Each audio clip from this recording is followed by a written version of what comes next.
destruction de l'influence française va-t-elle s'arrêter sous Emmanuel Macron?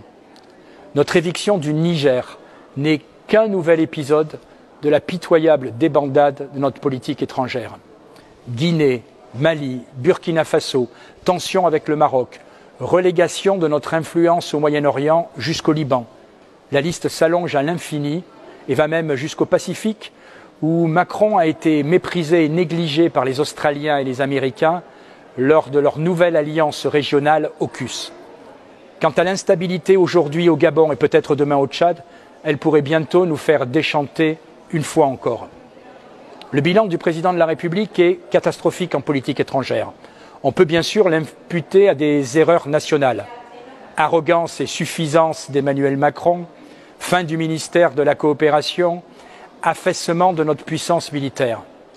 Mais il faut aussi rappeler le rôle de l'Union européenne dans cette affaire. La France est systématiquement obligée de se coordonner avec les 26 autres États membres en matière d'affaires étrangères et elle est obligée de faire face, depuis l'élargissement de 2004, à de nombreux pays qui considèrent que notre investissement en Afrique, au Moyen-Orient et ailleurs dans le monde est superflu, voire nocif.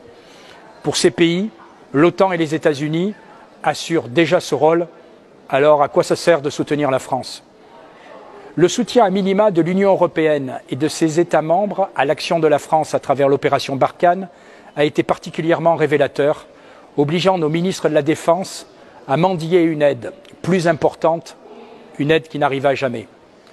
Aujourd'hui, alors que les États membres et l'Union européenne ont déjà déboursé plus de 70 milliards d'euros pour l'Ukraine depuis le début de la guerre, nous voyons par contre que les fonds pour simplement assurer le maintien de la présence française en Afrique manquent désespérément. Enfin, l'imposition de toutes les idéologies à la mode au cœur de nos relations diplomatiques coûte très cher à nos amitiés africaines. L'Union européenne et sa religion des droits de l'homme, où les revendications de toutes les minorités remplacent la défense de nos intérêts nationaux, est un accélérateur de cette débâcle. En politique étrangère, Macron a tout raté et l'Union européenne l'a bien aidé.